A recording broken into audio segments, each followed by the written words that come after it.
Hi, Beth. I have an episode for you today of Womb Stories Project that is deeply personal, as they all end up being.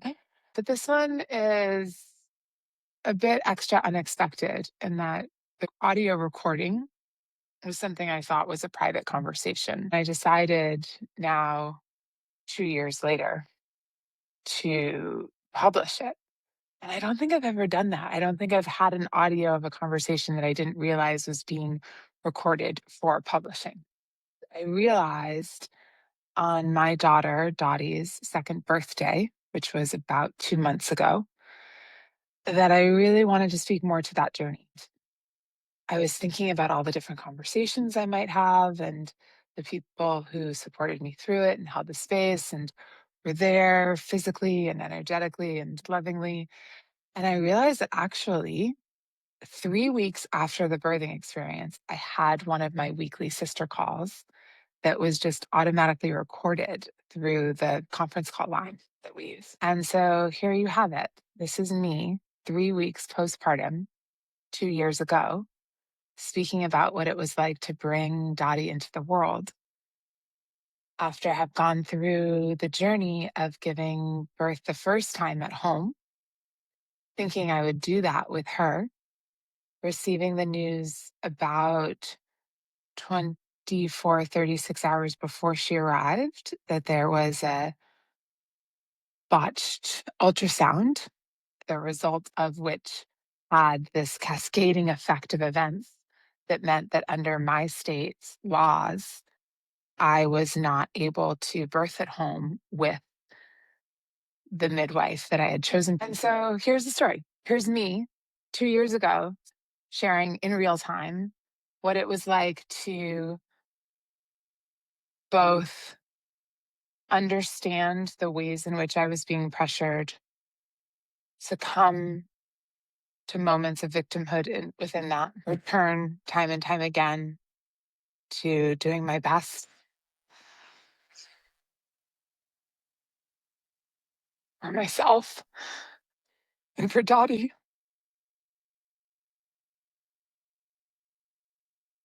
and then being gifted this incredible experience of what I have come to see as home birthing in a hospital. And what a gem my daughter is to be the conduit to the gift of that experience. I suspect this topic will bring forth additional episodes on Womb Stories Project. I'm here for that. If you listen and you have questions, please ping them to me because I'd love to speak on this more. And what I hold for us all is that we get to have the births that connect us to our power and our strength. This birth did that in a way that was very surprising at times and illuminate to me how much change we need to see in the way our culture thinks about birthing now and treats women's bodies and birthing people. I love you. I thank you. I hope this conversation that I have with my sisters is interesting and potentially illuminating and thought provoking, maybe even inspiring about how you think of birth in general and the different possibilities we might hold for ourselves. I'm curious. I'm curious for how this one lands. Thank you. This call is being recorded. I really want to finish drafting this letter to Maine Fetal Medicine, and they're the ones who made it so that I couldn't have a home birth because of the way they falsely reported my ultrasound, because they put that Dottie was in a position called transverse, so it just means she's sideways instead of heads down. It made it so that Tiffany would lose her license if she engaged in a home birth with that being on the record as her position. And they wouldn't switch it, even though I was saying I had just been there 2 hours earlier, and that's not what the ultrasound said. It's not what the image showed. This is the work I still need to do to integrate and release, but they were fully prepared to make me have a C-section. If I was in a different place in my life or a different person, I would have had a C-section, a completely unnecessary emergency C-section that would have always been presented to me as necessary because nobody ever would have owned up that Dottie had been in a perfect head down position all the time. It was just that they botched their report. And I do feel pretty clear that I think the reason, I'm not sure they intentionally botched it because I was doing a home birth and I said I wasn't going to take their recommendation to go in and be immediately induced. And I just said, no, I'm going home. I'm going to talk to my midwife. I do think because I quote unquote defied them, that there was like a spitefulness to that. And it's really scary and really messed up. And like, I'm so grateful I spoke up and I advocated, and I had Reno and Tiffany as advocates, and we fought for the renewed ultrasound, which showed what I knew, which is in the right position for a vaginal birth. On the other hand, it was like the body that we were being talked about being operated on was not the most powerful person in the room. I had to play games and ask the right questions. I was not the centered voice in that room or decision making. And it was very scary and very disorienting, and did help me see how usually I carry a lot of privilege and don't have this omnipresent awareness that I'm not going to be listened to. But to have that then was just so awful.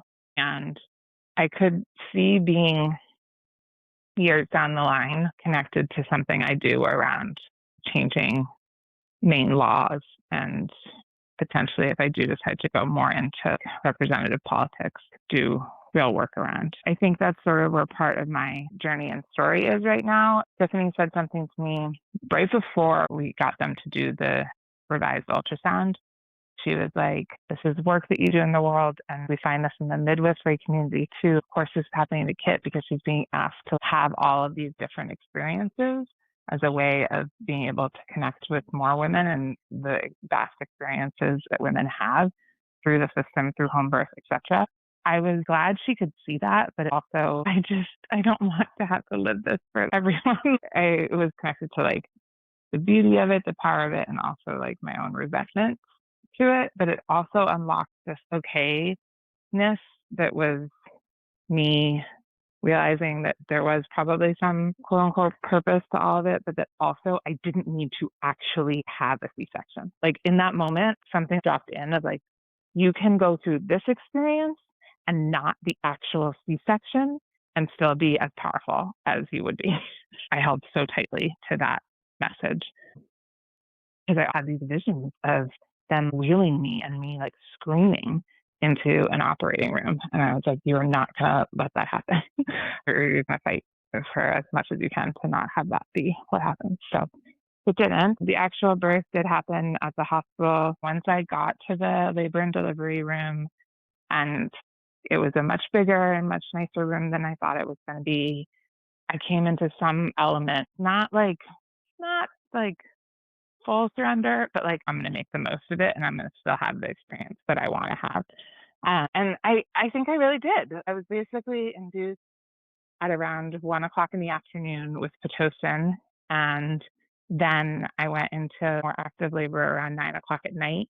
And she was born at 12:30 in the morning, right around midnight. And I did it. I had an unmedicated birth. Tiffany, she gave me this unbelievable acupressure massage on my lower back. At one point, the nurses were asking her like how she knew all the things she knows, and we're trying to get her to teach them different ways and things. At the end of it, the nurse who had been with me for the nighttime shift, she was like, that was definitely the most unique birth I've ever attended. And it was weird. Like, I kind of was like, thank you. Like, I didn't really know what she meant. And then what Tiffany and Muriel have helped me understand is that that woman probably never saw a natural birth. That Maine Med, which is where I delivered, is where people go either if there's an emergency or if they're planning to give birth in a highly medicalized hospital, so that they're very intentional about that. Everything was oriented around that. So I just didn't fit. And so much so they like wanted to stitch me like immediately after Dottie was born. I couldn't figure out why I needed to make that decision right then. I found out later that Tiffany had said to them, you need to remember that she hasn't had an epidural. So if you are going to stitch her, she needs an anesthetic. And what I do remember is the attending saying, oh, we actually don't need you to make this decision right now. And me feeling this like total relief. But everything was just couched by me operating really differently, which feels very metaphorical. So they were like, okay, we're going to move you up to pediatrics. I had been told by Tiffany primarily that's when you get a much smaller room, that I should be prepared to basically not like that experience, that there would be a lot of poking and prodding of Dottie and me, and that it would be very, very much in contrast to how I would want to be with Dottie in her first hours. So I said to the nurse, we would like to go home as soon as possible, though. And she turned to me and she was like, oh, you mean you just want to skip going upstairs altogether? I was like, that's an option. Yes. I was like, yes, let's get out of here. And at this point, it was 4 a.m. She was like, okay, it might involve a lot of paperwork. You need to sign off that you understand that you're not getting these additional tests and da da da. I was like, that's fine. We'll sign anything. Get me out of here. I've had a relatively good birth. The baby's great. Let's go home. And an hour later, this is when the attending was actually stitching me. The nurse was like, whoa, I actually did not understand that I should probably not have offered that to you. They're saying that we can't do that and that you need to wait to be seen by an attending in the morning. I didn't understand that there wasn't an attending in peds at the time. So I was just like, can't we do the person now at cleared and go? The nurse, she says to me, look, if you want me to fight this, I will. And I was like, okay. I was like, then do. And she said, I feel like I should also tell you that our charge nurse just heard that I was making this request, and she told me that this might lead to us calling Department of Health and Human Services on you and your family. I think some guide or angel came down and breathed into me because I somehow stayed pretty calm. And I was like, well, we're obviously not going to do something that's going to have that happen. And the attending at that point looks up at the nurse and goes, I would really hope that that would not happen. The attending says, you need to have somebody from pediatrics come down and talk to these people now. Things are getting lost in translation on phone calls. And so I felt like, okay, great. Here's this doctor who's getting it. She had been pretty quiet. We could kind of sense that some of the nurses didn't have the best relationship with her. So she finished stitching me. Before she left, I thanked her. And then I said, Dr. Carroll, I know this might not be possible, but I asked Dr. Carroll to be in the room with me when somebody from PEDS came in. And she was like, I can do that.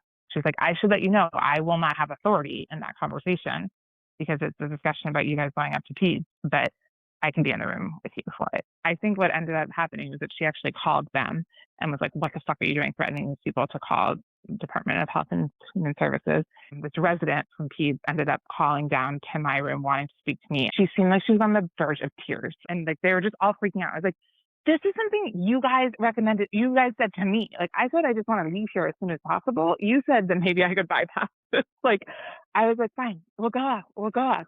I was like, but what I want is assurance that when this attending arrives in the morning, that we are seen by her first. And she was like, yes, you have my word. So we went up there.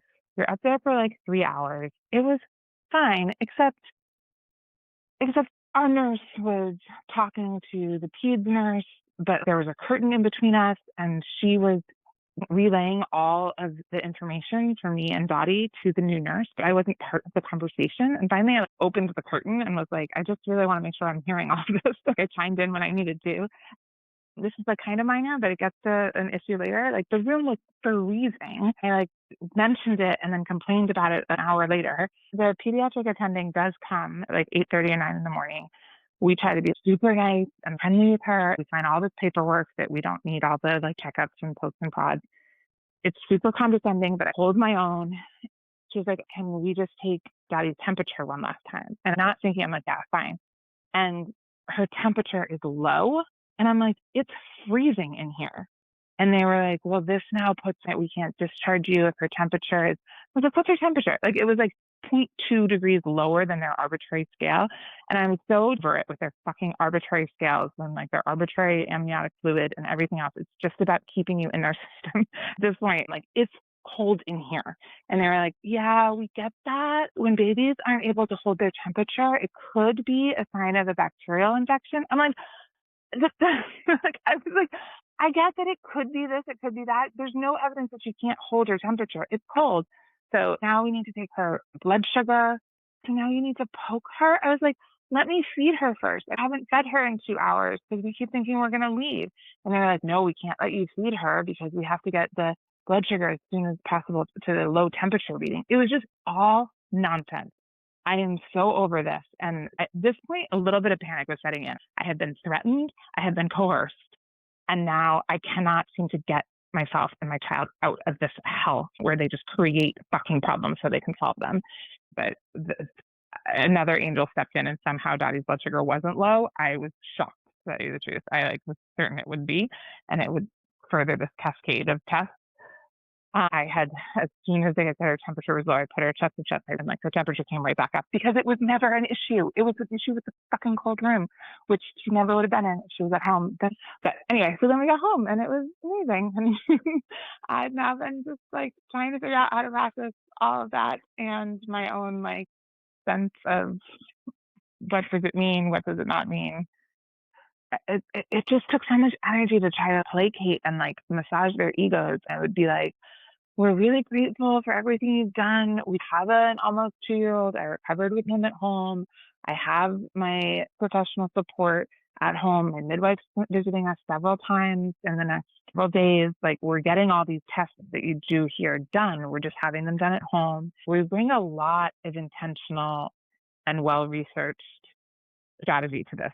And they were like, no, we do understand. We do understand. We do appreciate that. We just, Tiffany, she had given me such good advice. She like told me the things that I would need to do. Like, they're really hung up on a vitamin K shot. And apparently, like, I don't know, I have done all the research. I could like get her leave it. Like, you're not born with vitamin K. It's what helps you clot blood. So if you do have a blood clot and you don't get a shot of vitamin K, it can be very dangerous. On the other hand, there's probably a reason you're not born with vitamin K if that's how we evolved that way. Da, da, da, da. But she was like, Kit, if you don't want a vitamin K shot, just know it's going to be a thing. And so I signed Dottie up for the vitamin K shot.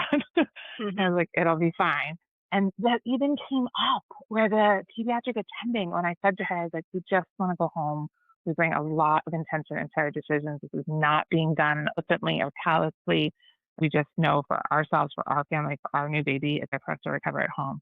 And she was like, I do feel that. I do feel that. I mean, even that you had the vitamin K, like if you hadn't had the vitamin K, I might be pushing back on you on this. I remember like vitamin K drops or something and having those and doing those or something after the fact. Tiffany had been really good about setting expectations. And she was like, Kid, like after you deliver here, like they're going to want to keep you for 48 hours. You might be able to get out in 24 to 36. And I was like, that's going to be really hard for me. Because like, that's why I'm mentioning it. That's standard of care. Get yourself prepared. And she just slid in. Sometimes the Amish get out within 12 hours. And I just had this moment and I was just, I was like, there it is. I was like, I think I was being told, like, you have no chance. But what I hear is that there is a loophole.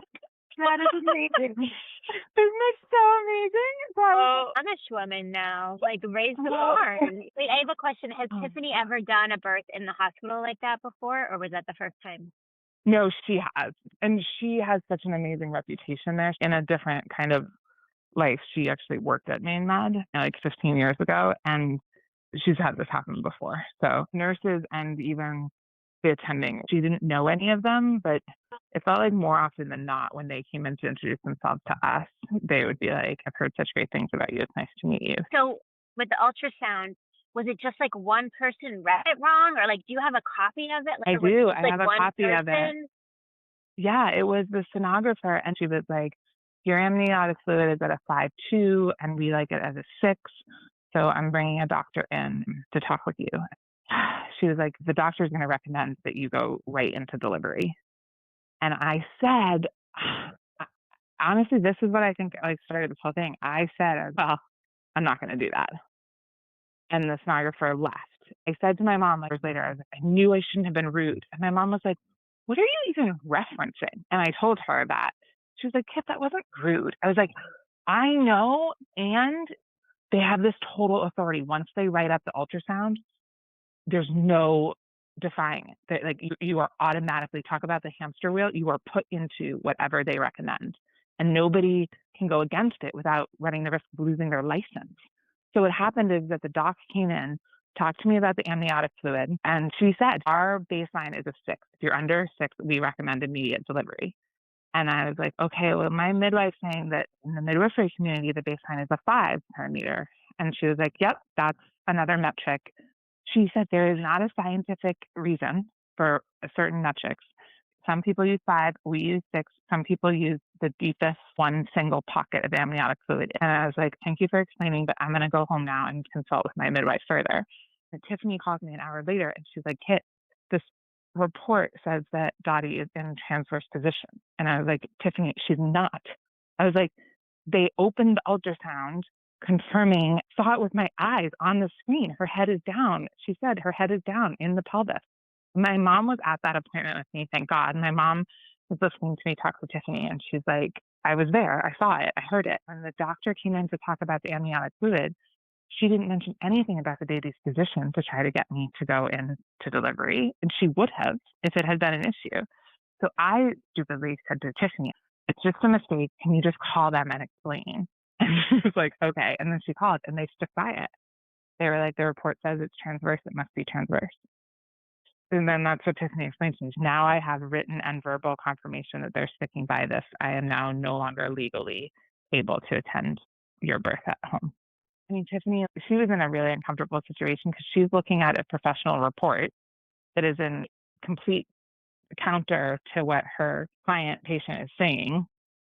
Honestly, my work with Kitara and the stories I've heard formed so much of my advocacy for myself because I've just heard this story of like everything was fine, but then somehow all of a sudden I needed an emergency C-section. I didn't think I did, but they were certain I did, so I did. And it never felt right. Like I have heard that so many times, and I was like, this is what they're trying to do to me. I am aware, and I do this professionally. I said so many times to my mom and Reno and Tiffany, if I need a C-section to protect myself or Dottie, of course I will have one. I was like, I don't need one for this. like they have to give me another ultrasound. Like I'm not going to have one just because they're mad at me for being empowered. I think it says a lot about Tiffany that she knows how to play by the rules and also still maintain her standards. Yeah. I think it says a lot about her integrity. Yeah. No, I mean, I wouldn't have thought it was possible, but I think even more highly of her. I was able to have a good birth on my own terms at the hospital, and I don't imagine that could have been possible without her because the basic flow of information was that a nurse or a doc would come in, they would spout a bunch of stuff, and then I would say, okay, thank you, let me think about that. And then Tiffany would explain it in a way that made sense to me and give me so much more background information about the different drug options and everything else. There were a couple of things that were just thrown out and they would land not well in my body, and then the people would leave and I'd ask Tiffany about it and she would explain it completely differently, and I'd be like, oh, that's why that didn't land. That would totally not be aligned for me. Like one was Misoprostol, which is part of the drug that you take when you want to abort a pregnancy. So I knew that term, and they were like, well, we use Misoprostol to induce, which makes sense, but like inducing a delivery and inducing an abortion would like overlap. I asked Tiffany, I was like, isn't that what they use? And it can get really intense. And she was like, well, what they didn't explain to you was that you can't control Misoprostol. Like once you've taken it, you can't then lower or adjust it like you can with Pitocin. So if you or Dottie don't react well to it, the only way to correct is C-section. I was like, what the fuck? So again, like that was one of the more extreme examples, but it was throughout the whole like 24, 48 hours of dealing with them that Tiffany would just have to or step in and like reframe something or give me more information than they were going to that shifted my decision like pretty dramatically often. How long did Tiffany stay with you at the hospital for? She came to OB triage on Friday afternoon. She was with us from like 1 o'clock in the afternoon until we left at like 7 o'clock at night. And she met us when we went back on Saturday. She got there at 1 o'clock in the afternoon. She was with us through the birth and she left around 4 in the morning. It was amazing. And then she was at our house on Monday night, sat with me for 2 hours to process it all. That's another thing that I have to remember to share when I do share this. The amount of that I was able to process with you guys in the WhatsApp group, with Muriel, with Tiffany, like I got access to immediately work out my story and figure it out and get it oriented in my awareness and be affirmed and have questions answered. And I've really come to see that I think that's a huge part of trauma prevention. If we can process more quickly and be witnessed and affirmed, almost like in the moment of it, maybe it's just me, but like it can set yourself up for a totally different recovery. I think particularly with birthing. And I think through the different stories I've heard with Kitara, it's that people who were able to have that level of care, like somebody to really sit with them and let them process their birth story. They don't have the trauma land in the same way as those. I mean, it makes sense that we're like silenced or told that it didn't quite happen that way or didn't happen that way at all, or it's that like goes on. Yeah. So inspirational. I just feel like this is fuel to your fire, and you're gonna create something like really incredible out of this experience. Like at least one thing really incredible. Like I just think there's gold in this for you. Thank you. Thank you. Yay. Thank you. I really appreciate you sharing that. And then also, I'll share one other aspect that I just thought was so cool, which is I started chanting. I would never be able to do it outside of the birth portal, but it was this like almost like hymnal chanting. It felt very like an organ should be playing. And it was so weird. But whenever I made these sounds, my cervix softened and expanded. And so I just kept doing it. Then I was given these visuals of what positions to move into. And it was super wild. I got this visual. I was standing up and had my arms on the bed. And then I got this like very clear visual of being on all fours on the floor. That was my final position with March. I was like, no, I'm not. I can tell I'm not giving birth to her in that position. That can't be right. That can't be right. I just kept singing it. And I was like, if I get in that position, I'll never be able to stand up again. I just felt this like, it doesn't matter. It doesn't matter. Just get in a position. You won't need to stand up again. And I was like, but I know I'm not going to give birth in that position. Like, it was just really resisting it. And finally, I was like, fuck it. So I got down on all fours. And then almost as soon as I was like in all fours, I was like pushing there for a moment. And then I saw this other image and it was just of my body. And it didn't make any sense to me. It looked like I was lying on my back on the floor, but my right arm was over my head. And I was like, this is so weird. I was like, why would I want to give birth laying flat on my back? Like, I don't get it. And kept seeing it. So I got into that position. And with that, Tiffany gets underneath my right shoulder and being fully supported by her. So I'm at this angle, actually, and Dottie's birth within 5 minutes. Oh my God. Oh, wow. Oh my God. You've got to write this all down. That was so cool. And then a couple of nurses actually had said, like, are you a singer? I was like, no. I was like, I can't sing at all. I don't know where those sounds are coming from. They're probably still talking about you, by the way. Remember that woman a few weeks ago? Actually, even when we got up to peds, my nurse said, thank you. Your birth like reminded me like why I wanted to get into this work. And I was like, so you guys don't see birth like this? And she was like, no. Thank you for listening to my birthing story. I have a mentor who speaks about how one of the most beautiful gifts in leadership is to allow yourself the opportunity to stand on your story when you share it, rather than be in it when you share it. And this is an interesting one for me because I'm sharing this recording from just 3 weeks after Dottie's birth, but I'm sharing a conversation that is with soul sisters. If I had recorded 3 weeks after Dottie's birth, I would have been so much more in my story. I was freaking pissed. I was so rageful, and I still carry that. And by standing on top of your story, I don't think you necessarily don't have the rage, but there's a transmission and alchemy of that rage that allows us, hopefully, allows me, hopefully, to share the story in a frequency that is able to be felt with more of a frequency of healing and possibility than of cycling victim energy.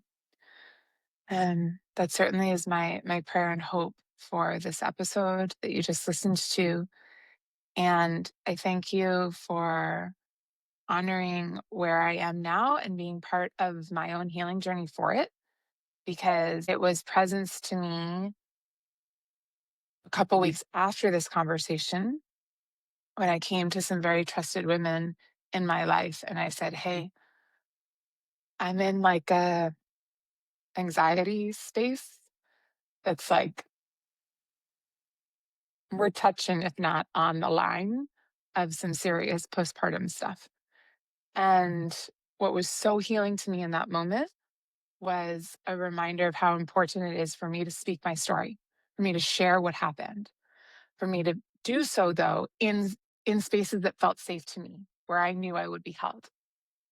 And so I did that as a practice alongside STEAM, alongside other things, but really storytelling, sisterhood and STEAM, sisterhood and STEAM. This was my practice and my way out of what in so many other ways for me could have been an inevitability of a diagnosis of postpartum anxiety or depression because of what was endured during this birth. So I am so sincerely grateful to you for being a part of this, because when we listen to each other's stories 3 weeks, 2 years after,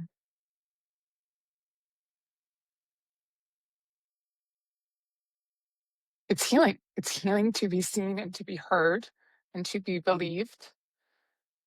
And this is what I am so grateful to have experienced and privilege in receiving in my own life, and what I hope to spread and to be a part of in witnessing and celebrating and honoring the stories of others. So thank you, thank you, thank you. And I have created some additional in-depth PDFs for our Kitara community on steaming and this type of processing for fertility journeys as well as postpartum recovery. So you can find those on kitaralove.com now in the benefits of STEAM section on the website. And you can get for free a lengthy download that I've designed both visually and through the written content written myself, the knowledge, the wisdom that I have developed over decades of this womb work. Thank you, love. You're so special and so dear, and I am so grateful.